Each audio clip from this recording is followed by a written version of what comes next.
Thank you, Ma, for your patronage. You are welcomed.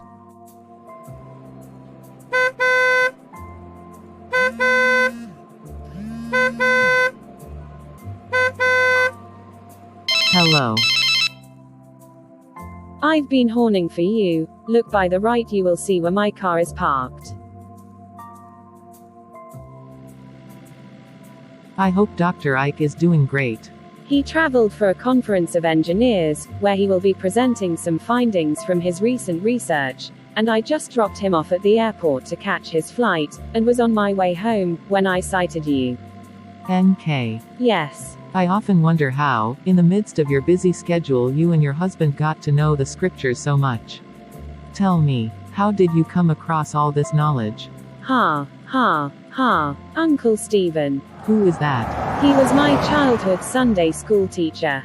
Okay. My parents had just come back from a crusade, after which they took us to a new church. I was barely 9 years old then. Our first day in church was eye-opening. We had this special Sunday school teacher who was dear to all of us. He seemed to know the answer to every question and gave all answers from the Bible. We had many beautiful children in our Sunday school class, each with a distinctive character. One of the most popular was one Uche, a 10-year-old boy, who was outgoing and often the one with the boldness to ask questions. I envy you. My Sunday school days were boring. Mine too. But not this new church. I will never forget my first day in that church. After the Sunday school teaching, Uncle Stephen in his characteristic manner would ask, "Any questions?"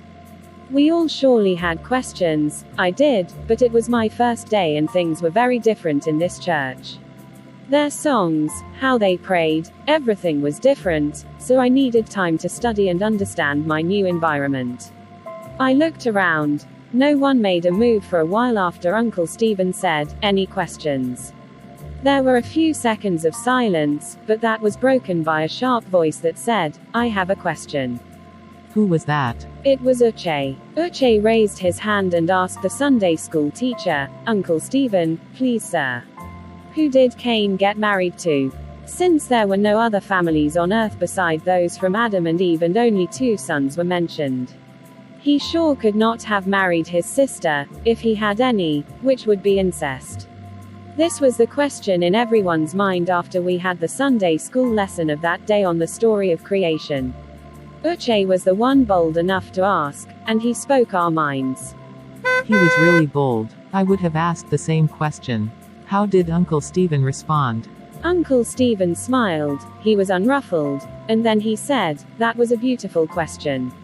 He then continued by asking, looking at Uche, "If I show you that Adam had other children, including sons and daughters, and prove to you that at the beginning marriage to close relatives was permitted, will you be satisfied?" To his surprise, the entire class echoed, "Yes." He smiled, and said, "It seems this question has been in the minds of everyone in this class," and the class echoed again, "Yes." Oh, you all had same question. How did Uncle Stephen answer? Uncle Stephen began with a scripture that we never noticed before. He opened the book of Genesis chapter 5, verses 3 and 4 and read, "When Adam was 130 years old, he had a son who was just like him, his very spirit and image, and named him Seth. After the birth of Seth, Adam lived another 800 years, having more sons and daughters." As soon as Uncle Stephen mentioned the phrase, "more sons and daughters," everyone in the class shouted, "What? More sons and daughters, Uncle?" Uche asked. "To have more sons and daughters means he had some sons and also some daughters before, but how come the daughters' names were not mentioned?" Wow, sons and daughters. Yes. Uncle Stephen explained that the tradition of that day did not include women in genealogy or census. Most censuses were to count men of war. When the children of Israel left Egypt, their population was given as 600,000 men in Exodus chapter 12 verse 37. Women were not counted. Also, when Jesus fed 5,000 people, That number was only the number of men, as given in the book of Mark chapter 6 verse 44, women were not counted. Then Uncle Stephen asked, "If I tell you that Abraham married his own sister, will you believe?" And we shouted, "No." Abraham married his sister. Yes. At this point Mercy raised her hand and asked, "Uncle, do you mean Abraham the father of faith?" And Uncle Stephen responded by nodding his head. Who was Mercy? Mercy was the daughter of Deacon Eze, a well-respected member of the church. Wow. We looked at each other in amazement.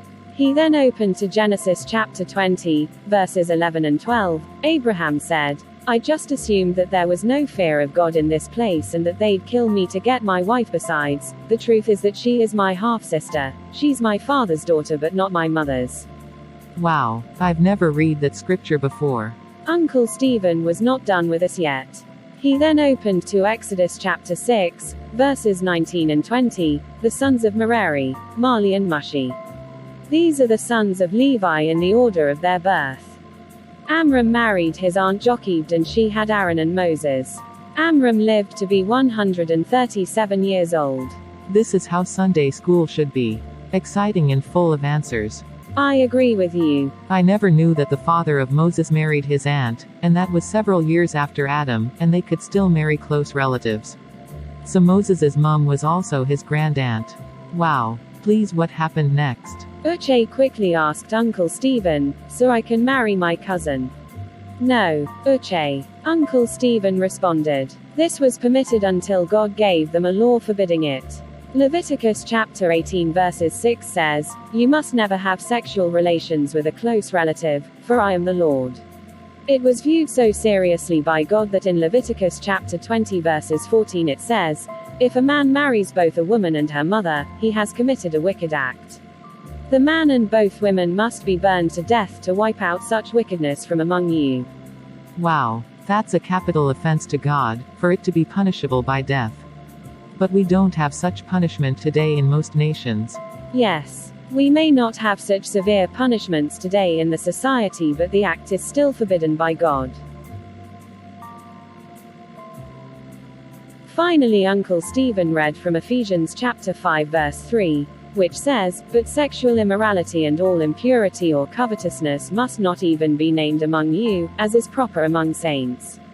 He therefore concluded by saying that no sexual relationship outside what God instructed should even be heard of among Christians, and that includes marrying close relatives, because it is sexually immoral.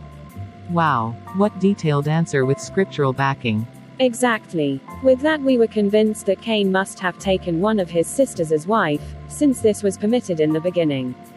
Wow, that question has been a thought in my mind for long, but this explanation settles everything.